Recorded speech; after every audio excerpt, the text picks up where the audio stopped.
Hello, fiber friends. I had a very big aha moment in the past month of knitting. It's about choosing the right needle to go with the fiber that you're using. I hadn't given it a lot of thought before. I kind of dabbled in it a little bit, but this was crucial. So I'm going to share that with you, along with how to estimate your yardage when you have an amount of yarn that you don't know how much yardage you have. So you don't know what you can do with the project, whether it be a leftover skein or you have a lot. I'm going to teach you how to estimate your yardage. So grab a cuppa and a cat and let's get started.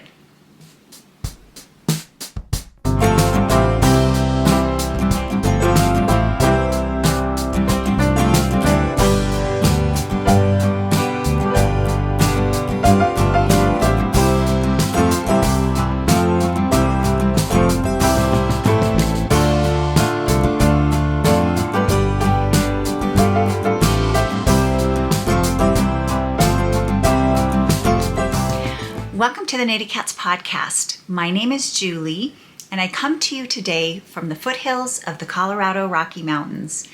I am a dyer, spinner, knitter, crocheter, seamstress, but most importantly, cat rescuer. So if you need a spare cat to go with your cuppa, I can help you out there. I have a few extra. If you've followed me along, you know that I rescue usually geriatric cats, but we rescued an entire litter of feral kittens this past summer and could not relinquish them to anyone else. So we still have them, and it's so much fun. They're delightful. Today, I wanted to share with you about knitting, choosing the right needle to go with the fiber that you're using. Now, many people, if you're just using merino or, a regular worsted weight, or even sometimes pulling in one skein or one strand of mohair, it doesn't really make that much of a difference. But I love these fluffy fibers. This is my broom sweater. And broom means, let's see, I looked it up. I think it means mist or fog. A light mist or fog, which I thought was really cool. This is a sweater by Andrea Mowry. And I actually had the pattern since fall. She had a sale on patterns, and I thought it was really beautiful. I have a picture of it here. And I went into my local yarn shop, dropping everything. And they had this sweater actually made in this yarn. And here's a picture of Andrea Mowry with hers. And so they had it in this yarn and this color, and I absolutely fell in love with this yarn. It was so pretty, and I'm very lucky because they had the shop sample made in my size. So I tried it on, and honestly, I fell in love with it. It was so beautiful. I said, yes, I want that color. How much do I need? So I bought the yarn, and that was the beginning of January, probably right before my last podcast, and started to knit it. Now, here's where it gets interesting. Let me just tell you really quick. This is a rolled collar. I don't know if you can see it. This is such a cute sweater. I can't stand back far enough for you to see it, I don't think. But if you've followed me for a while, you'll know that I really don't like turtlenecks, and I don't like things tight on my neck. I typically like a really open neck on my sweaters. And so this one, I'll put the picture up again. You'll see that it has a taller collar. So that's an easy modification. I think it called for 3 inches, 6 inches rolled. I'm not sure. I don't know that it matters. Let's see. Yeah, 7 1/4 inches, and then you roll it. So I think I did 6 inches and then rolled it, and I couldn't be more thrilled with how this collar turned out. It kind of looks like very 50s or Audrey Hepburn. I love this type of a collar. So it's very elegant. I love it. And then I also did a faux seam, which if you know me, you know that I love faux seams. I will show you this one. And I don't know that I've ever really explained how I do it. But basically, when you're getting ready to start the body, you've put the sleeves on a holder, you just kind of find the middle stitch, or sometimes it's not the dead middle, but one or either side, and you put a stitcher on each side of the middle stitch. And when you get to, as you're going around the body, you just purl that stitch that's in the middle, and then just keep going around. I also did it on my sleeves on this one, as you can see, and I did it on this one as well. I don't know if you can see it on this because it's so fluffy. A lady in a yarn shop that's no longer in business, called Your Daily Fiber. Her name was Ivy. I have fluff on my lip. When I went in one day, I said, "What are you doing?" And she said, "I'm putting a faux seam in." And she said it adds a little bit of an element of, I don't know, design. I don't know if it's design, but it also adds structure to the garment. And what she meant by that is sometimes if you're making especially a sweater that's a little bit bigger, it can be, I don't know, buckety. And what the faux seam does is it adds structure to the body of the sweater. And I think by carrying it down the sleeve, it just looks really beautiful. And you do the same thing when you pick up a sleeve. When you're putting your stitches on, you just kind of find the middle and put one stitch on either side, and then you purl that. It's super easy, and I think it adds a lot. The one question that you might have is, what do you do when you get to the bottom, when you're doing the ribbing? So this was a split seam, but let's say you start obviously knit, purl, knit, purl, knit, purl, knit, purl. Let's say you're coming around to this side. So let's say you're coming around to here, and you're actually ending on a purl so that you'd have another purl for that. Well, you just purl those two together so that your seam, if this was, doesn't matter on this because it's split, but it would if it wasn't split. You want this seam to carry all the way down as the purl. So you just do that. So you have a 50-50 chance, right? On a knit, purl, knit, purl. You have a 50-50 chance. And sometimes I have to do it twice on both sides, depending on how many stitches I have. Sometimes I just have to do it once, and sometimes I'm super lucky and it ends up where it needs to end up. But it's really important to carry your purl all the way down into your hem. Okay, so having said that, I am now going, okay, so I don't know. So I did the collar on these little Kntipicks minis. Now I think these came out before the Chai-Goo minis, and I had these, and I just like to use them. I don't know why, I like to use them still. They aren't very sharp, they're pretty dull. Well, they're not terrible, but they're not sharp like the Chai-Goos. So I had these on a 16-inch cord. I was going around and around, did the collar. It was a dream to knit with. It was so easy. And then I got to the body, and I had Chai-Goos, and they're pretty pointed, and it was so frustrating. It just reminded me, why do I knit this fabric? I knit a lot of it. I love fluffy sweaters. This is one from last year that I did that was, I just kind of made up. It was the gingerbread sweater that I kind of put my own stripes in. And then it brought back memories of this, which every minute was so hard for me. This is yarn from Knitty McPurley, and I love it. It is so soft and so luscious. And it's the Surrey Silk Alpaca.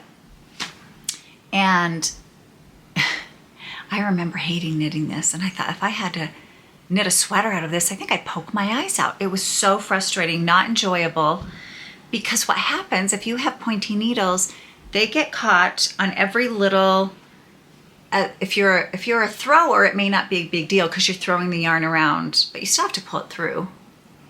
For a picker, or I'm a combination knitter, when you go in, you pull it, and every little fiber on every side, top and bottom, comes right through with it, and you're constantly at war with this. Even though this was a really big gauge, and I love how it turned out. I actually wore it yesterday to work, and I got so many compliments on it. 2 people asked me where they could buy one. I'm like, well, I made it, and I put a brooch on it, and it looks beautiful. Anyway, she then went on to knit a beautiful sweater out of her like fuchsia. It's called Fontaine, and I thought, oh, I'd love to knit that, but there's not a chance I'm using this fiber again. It was so hard to work with. And I was bummed out because I really like it and it's so soft and luscious. Well, the same thing happened with this. I'm like, Julie, you have a really slow learning curve, because do you not remember how much you hated knitting with that fluffy, fibery yarn? And I'm thinking to myself as I'm starting to knit, I'm like, I have so much of it. I bought this in Norway to make a sweater. Look how pretty those colors are together. This is my main color. And then I was going to do color work with these, and they're the same exact, almost the same exact thing. And I'm like, gosh, there's no way I'm going to knit that. I'm going to give all that away because I'm not doing this again. When this is done, it's done. I'm done, I'm done, I'm done. And then I realized, you know what? Why was this so easy? Well, it's because it was on such non-pointy needles. So then I had a little bit of experimenting. I think I was using these wooden needles that have a pretty good point on them, thinking the wood would slow it down a little bit because it's very small fiber. It's not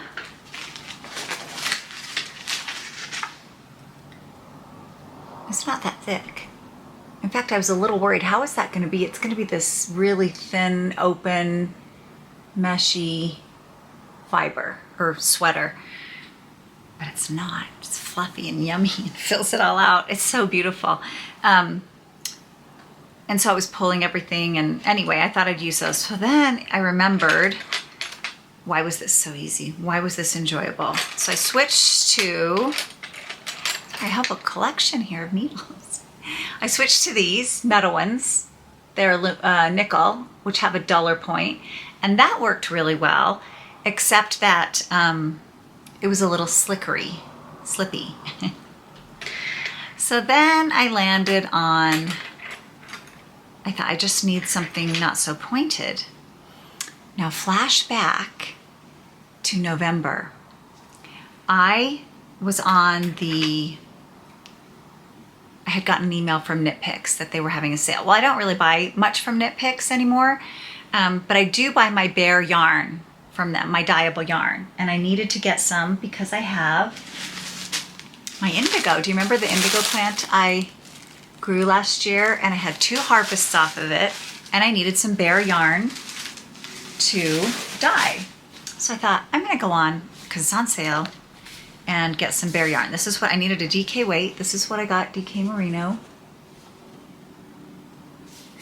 And then something pops up that if I spend $100, I can get a free set of interchangeable needles. Now, I don't need another set of interchangeable needles, but I kind of thought in the back of my head, you know what, you learned on those Kntipicks needles, these.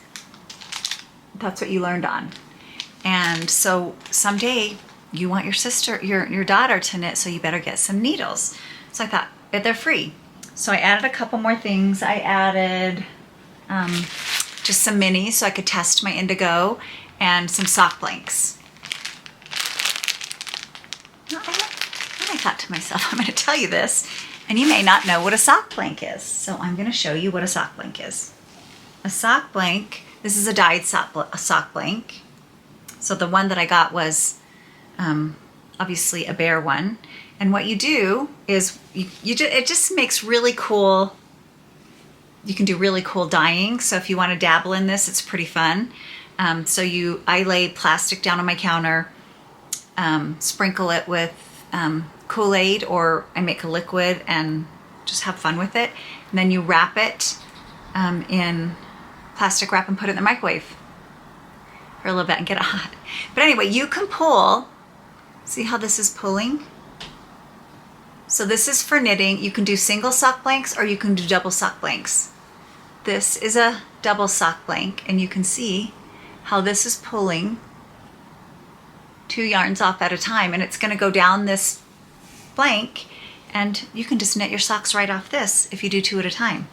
And you can get single sock blanks if you knit 1 at a time. I hope I got a double. I think that's all they sell is double sock blanks. Yes, it is double. Okay, so I'm getting there. I'm getting there, I promise.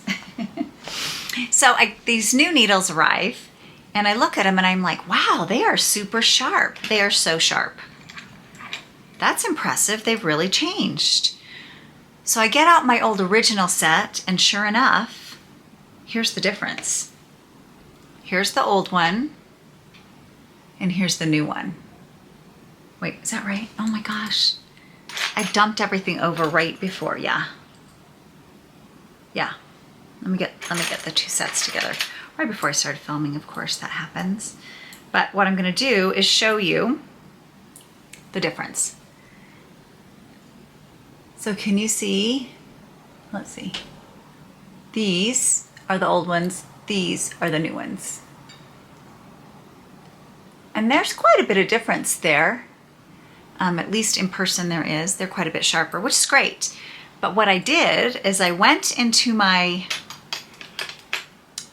old ones and got out the dull ones because I had already put those away for my daughter. I changed them out. I took the new ones and put the dull ones, not dull, they're just not pointy, in this kit to save for her. So I got them out and I started using them on my sweater, and you guys, it was a dream. It was a dream to knit with them, and I got great hopes to knit the yarn that I have. I finished this one and did the cuff. I started the sleeve with my minis again, but these sleeves are not as oversized as the sweater. The sweater's a little bit loose, but not the sleeves. So then I had another conundrum because I would start with my Chaigu minis, the 12-inch, and I had the same problem. It was happening again. So I had to switch to double point needles because my double point needles that are these Knitter's Pride or Knit Pro, they're not that sharp. In fact, they're kind of blunt. And I thought, that's great. Except remember, I'm working with this minuscule, super soft and fluffy fiber. There's not a lot of structure to hold the needle on. So because these are heavy, they were sliding out. And I thought, oh Lord, this sweater is really challenging me. So what I did is I remembered that I had these old needles I've had forever that are wooden and very inexpensive. I have no idea when I got them or where I got them, or if maybe my sister handed them down to me because she gave me all her old goods when she was, as she got nicer things and I was just starting.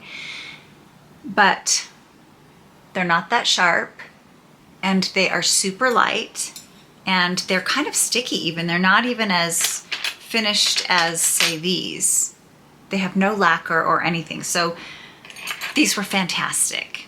So I figured it out and I thought, you know what? It's a way forward for me. And I don't know if you guys have ever experimented. I don't know if you have access to this many needles. I just got a lot of hand-me-downs and one things.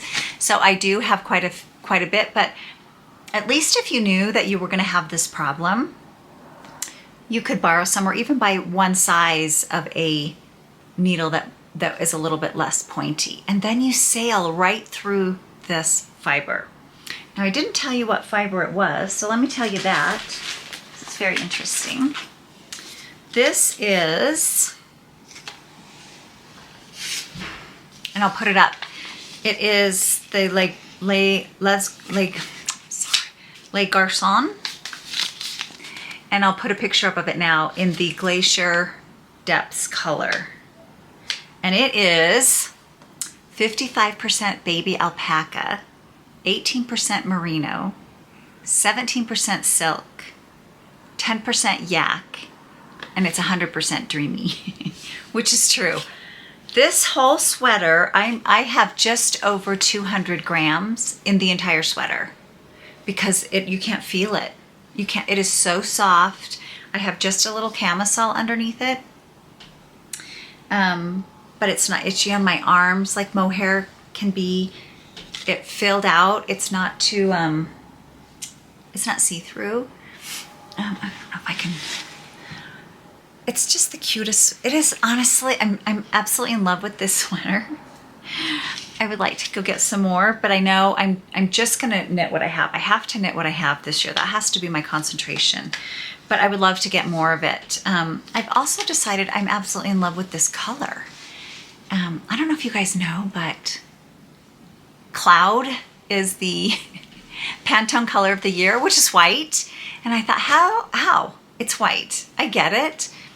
And it was funny because I was on LinkedIn or something, and all these these designers were saying, I mean, they were just going on and on and on about how wonderful this color was.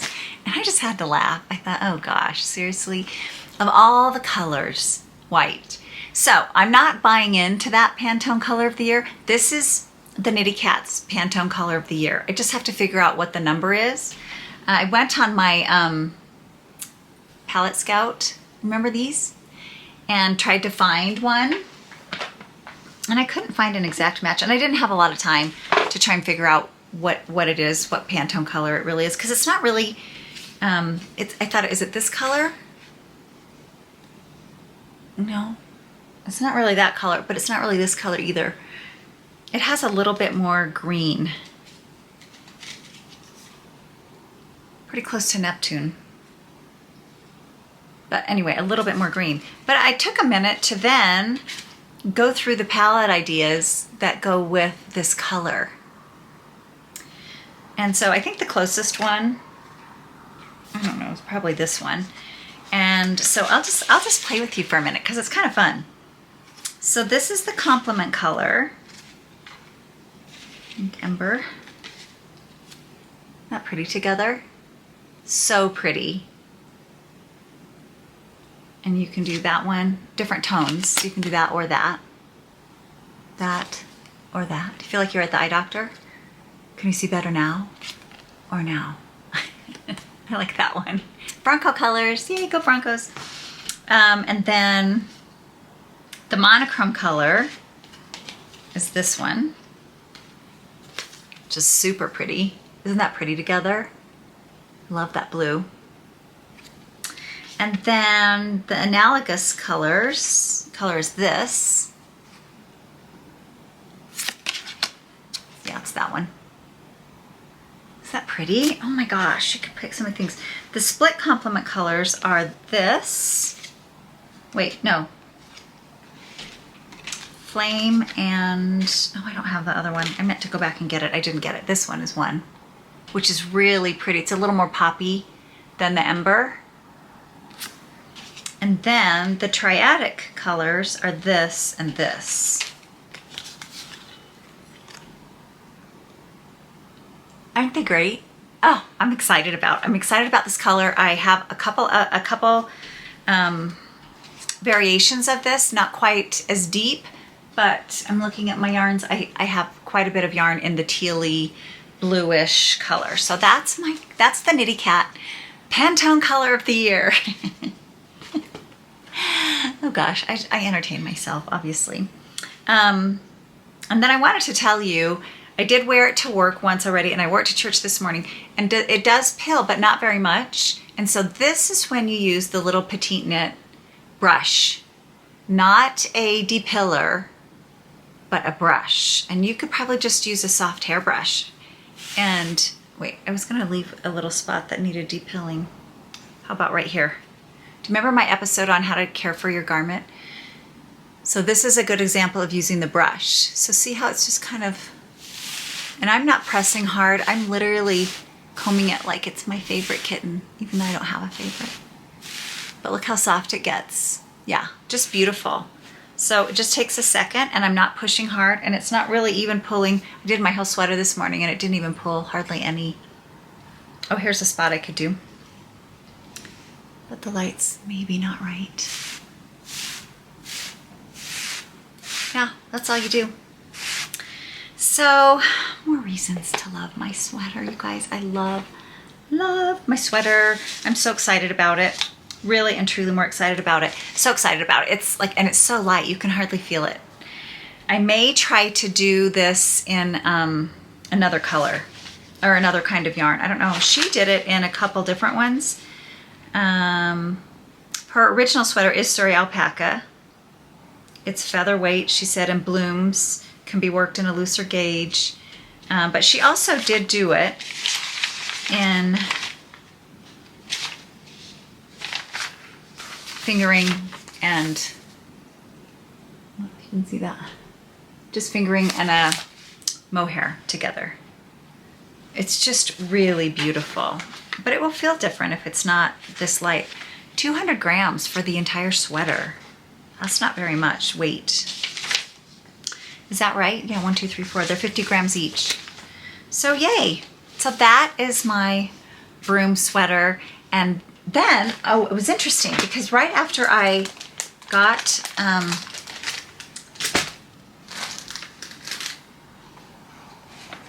my yarn, I received a Kntipicks catalog in the mail, which I have to say, I think they've been sold. In fact, I know they have been. And their catalog is very interesting. I mean, it was like reading a magazine. So they talked about the color palette, which I'm really interested in. So you could actually, I have a color wheel, but if you don't have one, you can get one at an art store. They're so fun, just to see what matches with each other. And then they talked a little bit about, I'm not going to go through the whole Kntipicks catalog. I just thought it was cool because they talked about your style, what maybe you might like to have and wear together if you wear casual or dressy. And then they talked about how to choose your needle. And I thought, God, how fortuitous that they're talking about that. They talk about how to use interchangeable needles, straight needles, double point needles. It was a really, really cool section. But they also talked about how to find your match between wood, stainless, or aluminum. So basically, if you like speed, you need stainless steel or aluminum. But aluminum has a little bit more control than stainless steel, which, again, I had the long way of finding out all these things, which you kind of know. And then if you knit tight or loose, then you need aluminum. If you knit tight, you go aluminum or wood. If you want maximum control, wood. Yeah, so anyway, it was just really interesting. And I have found those things too. So anyway, you can also call them. It said if you're not sure, call them. I thought that was a great service. Really, I think it's super cool. And like I said, I don't buy a lot from Kntipicks except for my dyeable yarn. I have blinds there and that sun. You know, again, slow learning curve. I don't know why I don't podcast in the morning because my I have a bay window here in my knitting room that is direct west facing. So in the afternoon, I usually podcast on Sundays after church, and I have to then deal with the sun. Just not ready earlier. And then tomorrow morning, I thought we'll do it Monday, and we're having solar panels installed, and they're going to finish that up. And I'm on the upper floor, and they're going to be above my head, so I can't even imagine how noisy that will be. Now, it doesn't mean that I couldn't do it outside because it's still very summery here. It was really interesting. I had a Zoom call, which was really cool to be a part of, that Lynn at Calon Yarns held the end of January. And I think she's going to do it monthly. I'm not sure, but I think she is definitely going to do it again. I don't know how often. I'm sure she does a podcast every week, and then she's going to add this. And she has a job. So how she does it, I don't know. I'd go crazy. Anyway, it was really fun. And there were people from Canada, from the United States, from England, just as many from the US as there were from England. And it was so much fun. But they were all talking about the weather. And everyone talked about how cold and all the storms. And I'm like, oh my gosh, people are running in shorts here. It's February in Colorado. We, I think, have had 1 inch of snow. We should have had feet by now. The ski areas are non-existent. Snowshoeing and cross-country skiing, non-existent. It's not happening. So kind of a problem for us. It's very cyclical. I remember this happening. It's like almost every 10 years we do this, and it's not fun. It's not a fun summer because we have rationed water. And anyway, the cool thing about the Zoom call was the variety of people that were on there. And Lynn talked about it on her podcast Friday, about our knitting community. And I had thought that right after the podcast, right after the Zoom call was over, I thought, wow, that was so cool. You could tell that people were from different areas of life and probably had different religious beliefs, different political beliefs, but it just didn't matter. And they didn't talk about it. It was just, to me, so delightful because it just tells you can go any place in the world, and if there's another knitter, you have something to learn from them, something to be inspired by, a tip, just the joy of being around another maker. And I'm so grateful for Lynn for doing that because I feel the same way. I just don't want to get involved in that stuff. It's mean. I don't want to take part in it, and we're knitters, and that's all we should be when we're together. And I think it's great. So thank you, Lynn.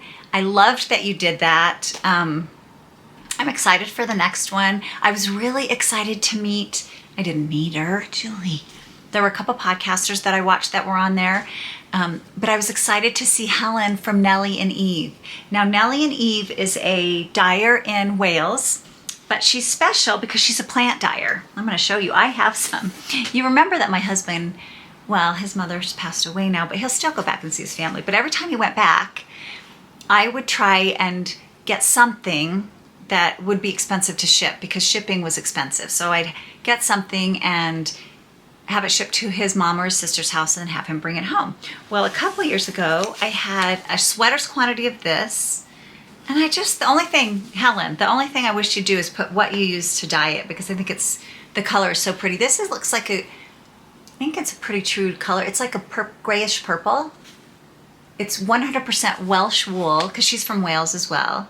And it was dyed with plants, but I don't know which plants. So it's colors inspired by the landscape of the Welsh mountains. Aww. And then I also got this for my sister and I. This, and I've shown this to you before. This is it's a kit to make a cowl. She has a pattern on her website.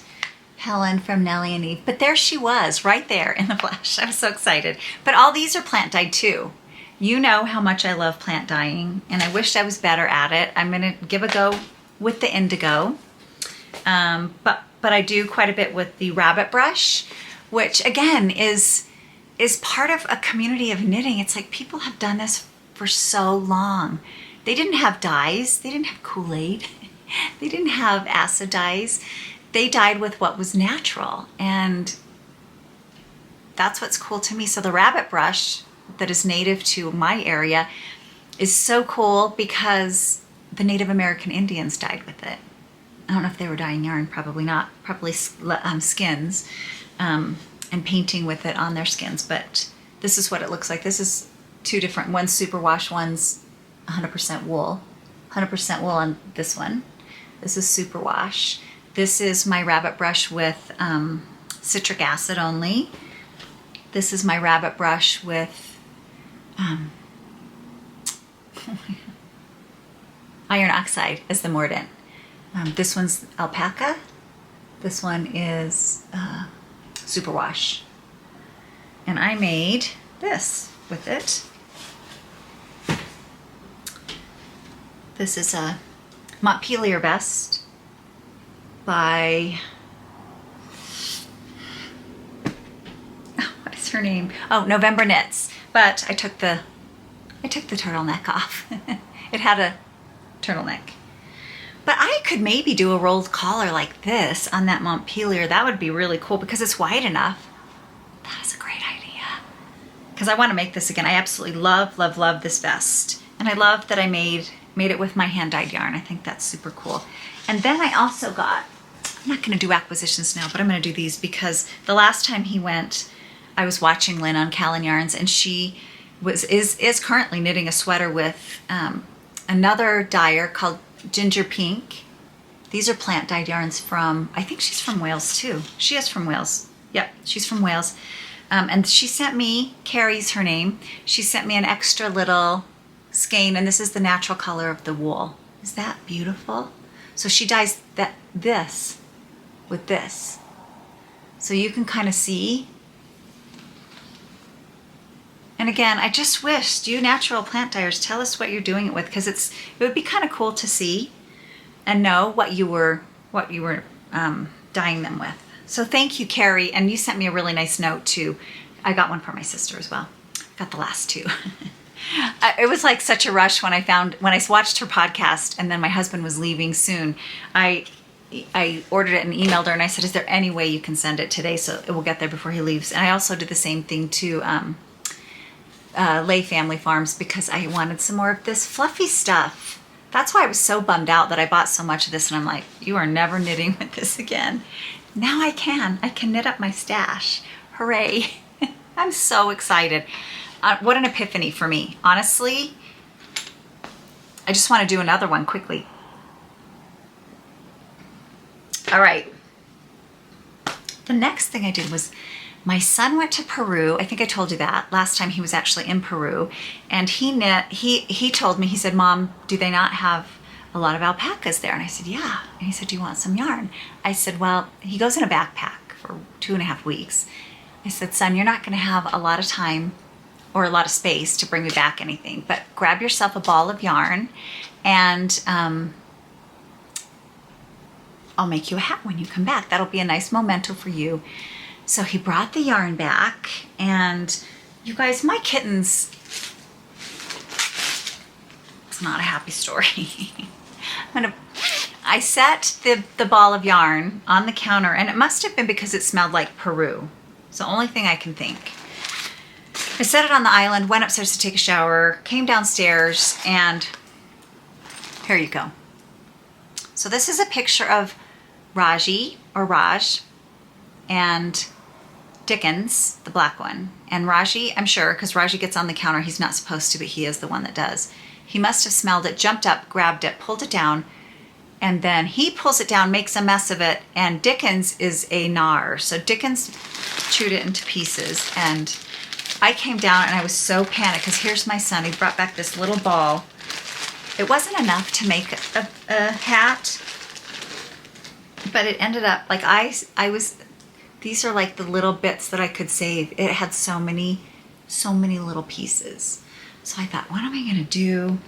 And I told him, I said, Oliver, I'm so sorry. I'm gonna have to find a close yarn and pull it together, which I kind of was glad, because it's fingering weight, and he didn't have enough yarn to make a hat. So I found some yarn that was super close. It might have even been the same thing, because it's from Peru, but this is what it looked like.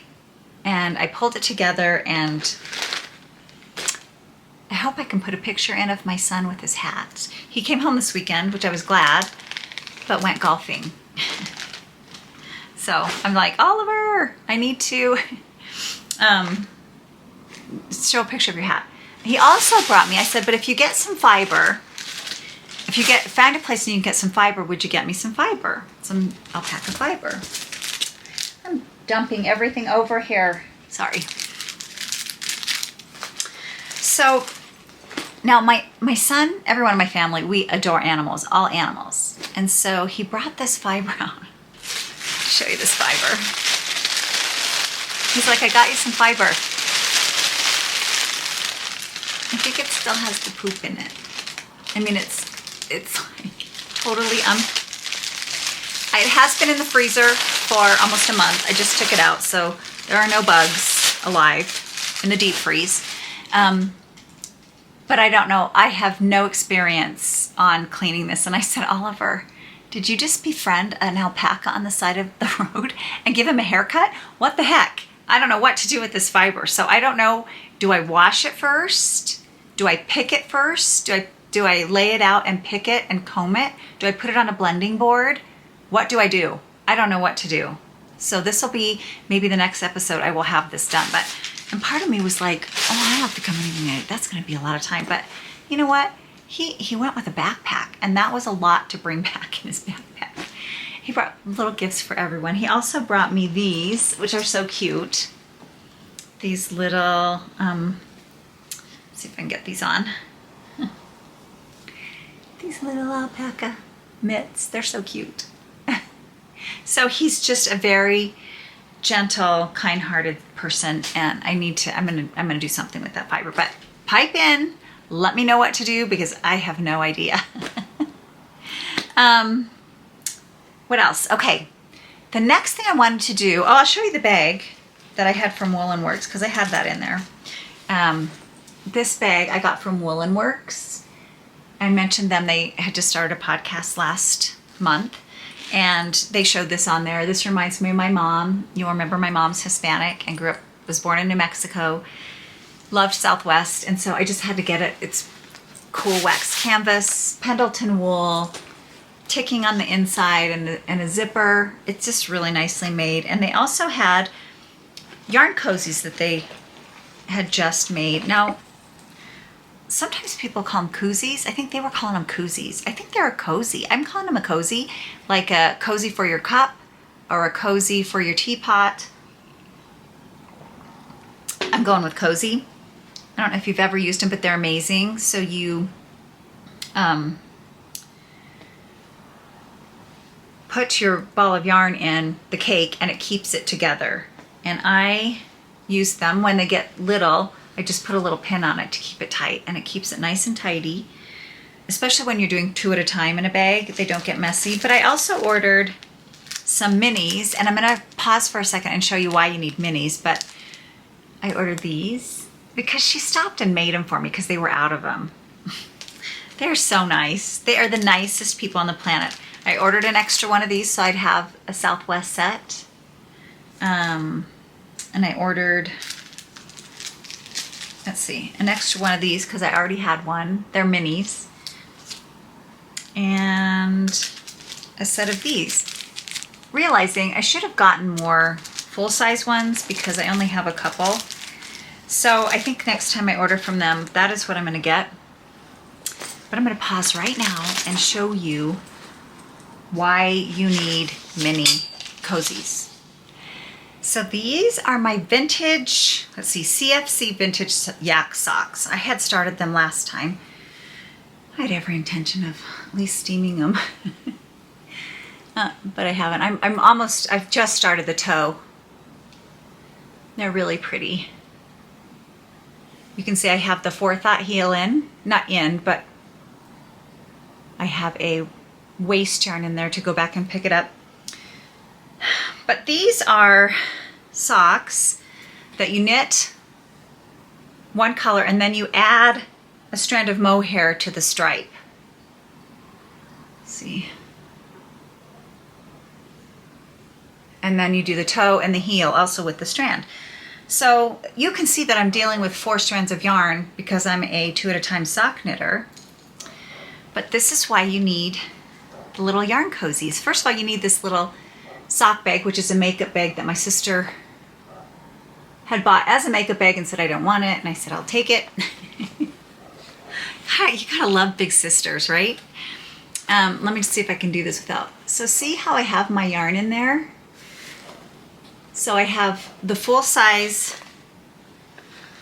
actually it's a half of a skein in these. Also from Woolenworks. They're little, it's their national parks. It's national parks. Isn't that cool? They have minis and full size in these. And then right next to each one, they have, this is what you use the minis for.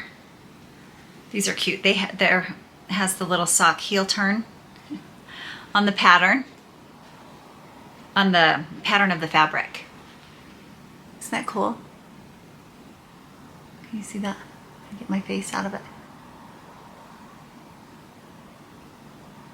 So I have the mohair coming out of one side, and so you can see as I pull it, it stays really organized. So I couldn't have done these socks as easily without those cozies. I didn't have them before I started adding the second one in, and game changer, so good. Also, I've discovered on my socks, rather than having a measuring tape, I love these little, this is an old one that was my mom's, but just the little hard rulers, because you can put it up to how long you're doing the sock or how long you're doing from the leg shaft, and you don't have to pull it out every time. You can just get it up and measure. What I mean by that is I make from my waist yarn to my toe start, I do 5 1/4 inches. So I can just keep holding it up until I'm there. I don't have to keep pulling the measuring tape. So that's what I use the mini cozies for. I love them. I will put the link in for Woolenworks. They're very inexpensive. And the more you buy, the less they are. And I noticed Barb, who's the mom who sews them, our friend, she's in our knitting friend group, that she put some in for my sister. Sorry, sister, I didn't look close enough. But you can see she snuck one in each of these. And they're, I'm sure, for my sister because, so I will give one of these to my sister.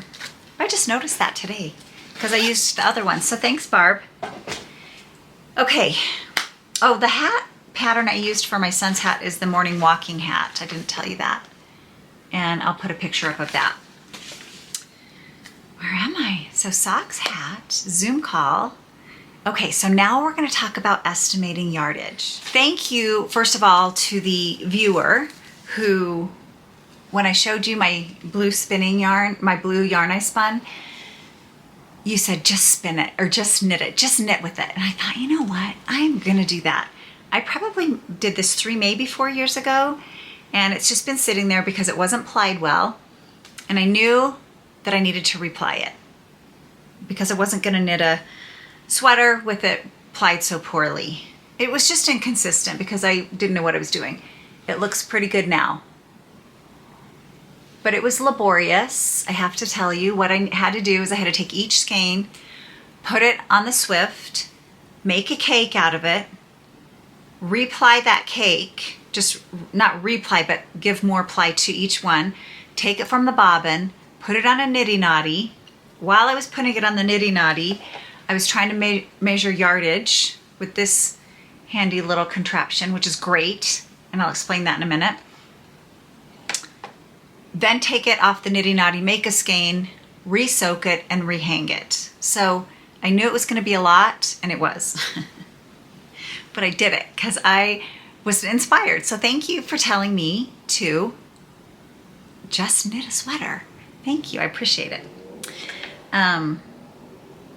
Okay, so while I was putting it on the Knitty Knotty, I was using this contraption, which is from Electric Eel Wheel, where I got the Dreaming Robots, and it's super cool. So it clamps onto your table. As you're taking it from the skein to the Knitty Knotty, it goes around this wheel and literally calculates your yardage. So I thought, I'm golden. This is my sister's. And it was great, except for on one of the skeins, I didn't have it on right. And so I looked down and it wasn't even counting. And I thought, I just can't, I don't have it in me to redo this skein because there were 6 of them. So I thought, I'm just gonna wing it. And then I thought, Julie, you're not, because then you'll get through a sweater and you won't know what you're doing.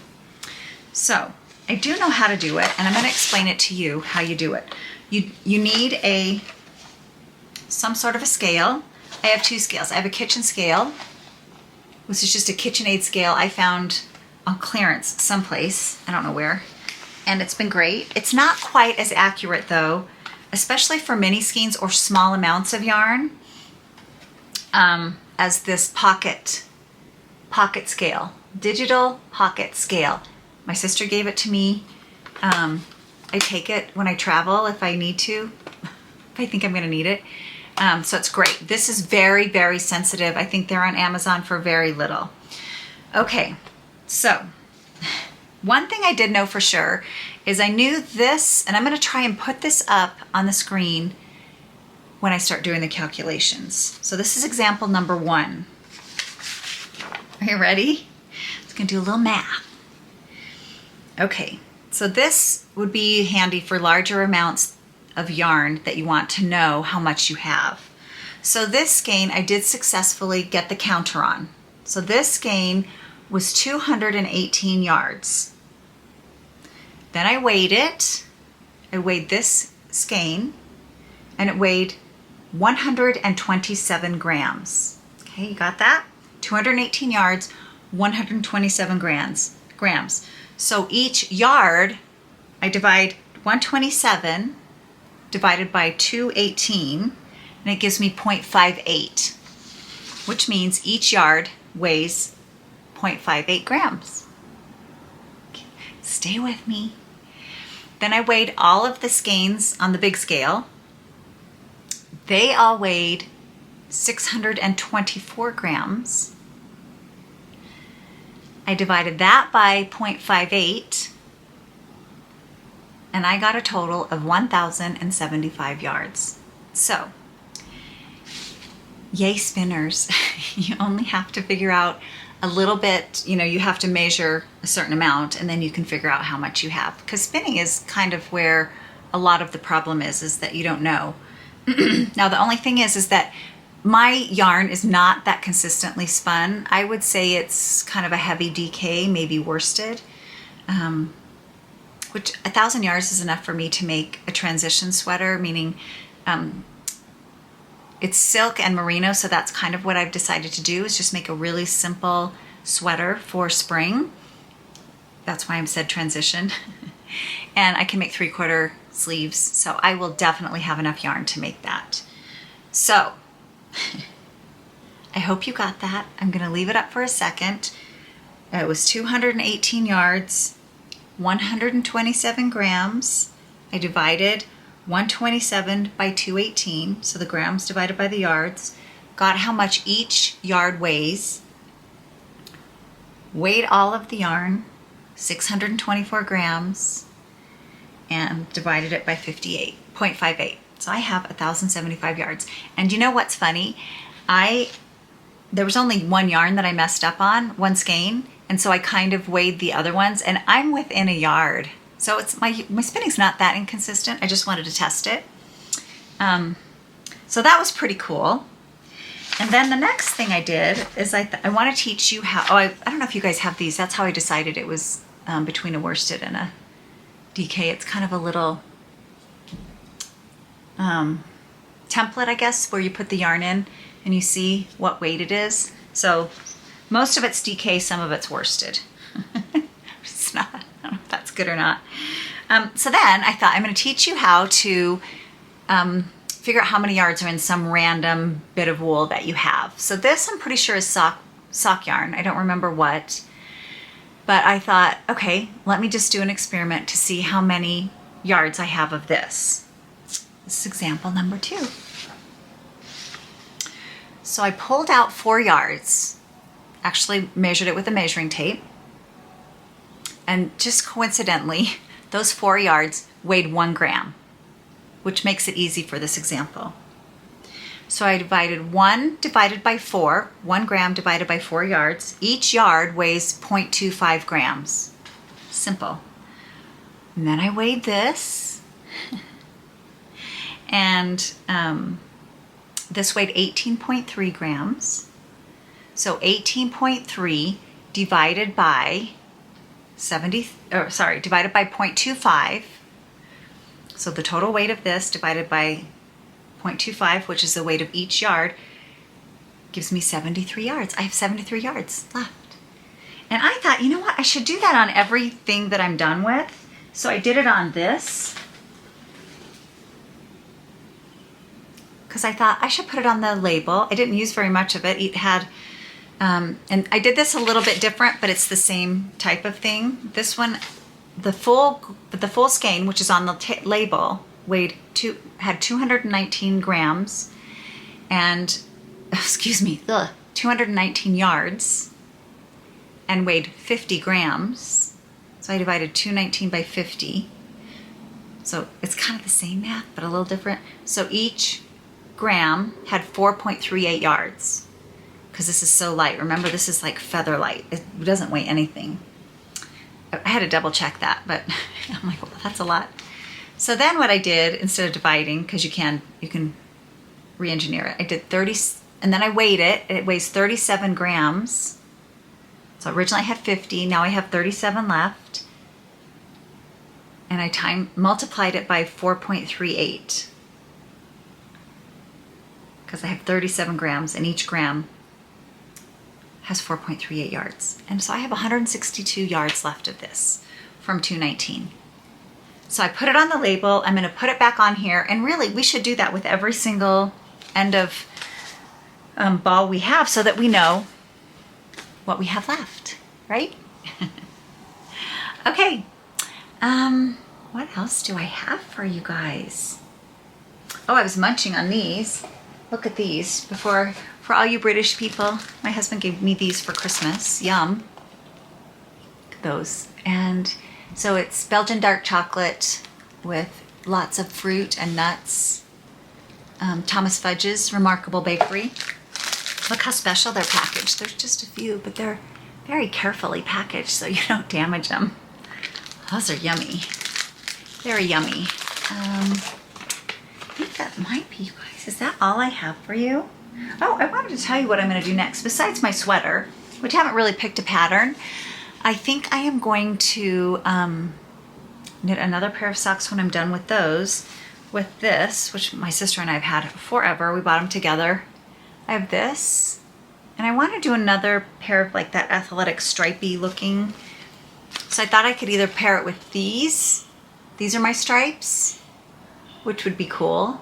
Or, oh gosh, I have fiber everywhere. These two. Again, just trying to use up yarn I have. Or I could even just do the red or just the white. But anyway, you can vote. I think that, oh no, you guys, I forgot to tell you about my disaster. I went so out of order today, but I hope you learned stuff today through my and this is another painful. That round top bandana.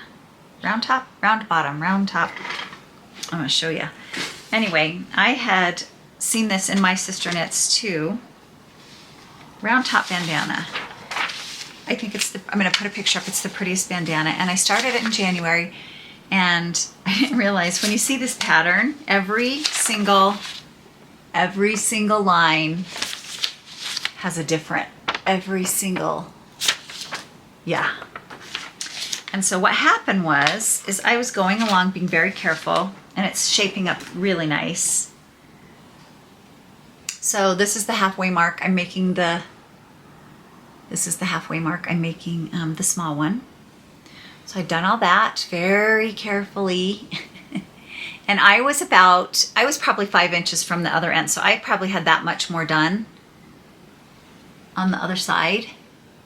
And I was being very careful, and I took it to my sister's. And when I opened, I used this Coco Knits, the magnetic thing to track where I am. Well, I must have bumped it in my car or something, but my place had come off. And you would think that I could figure out where I was. I think I spent 5 hours backtracking. Finally it got put away. And I've decided I'm just going back to where the decreases started, and I'm gonna do it again. I've never been so frustrated on a project in my entire life. So, note to self, and I kept telling myself throughout it, just put a little pencil mark in case those shift, in case the cats knock it over. I didn't, and I'm really upset with myself because I have spent so much time. Oh wow. Well, I think that's it. Again, I want to thank all of you guys for watching. Thank you for subscribing. Thank you for the new viewers that I have. I really appreciate it. I hope you're learning something and getting inspired, or at least just having a little chat. I was watching, there's a couple that I watch, a couple podcasts that are regular that I know they're coming. I watch a lot of podcasts, but I watch Lynn now every week again, Calon Yarns, and I watch Devin of Knitting McPurley every week. She's every Saturday, Lynn's every Friday. And I really look forward to seeing them. I feel like it's like you're revisiting or visiting with a friend. And I hope you all feel that way. I certainly do. And I'm talking to a camera. But because I've met some of you, it's really joyful for me to do this. And I hope you get the same joy out of it that I do. And I wish I could podcast more regularly. Maybe at some point in my life I can. But right now, this is what I can do. Because I have to have a little knitting time, right? I think that's it, you guys. Nothing personal in my life is exciting enough to talk about because I have no snow. If I was out walking in the snow, that's what would make me happy, but I'm not. So Anyway, I hope that you have a wonderful February, rest of February, a great Valentine's Day, which is coming up. And spring, I'll be planting my garden maybe the next time you see me. Enjoy, and until next time.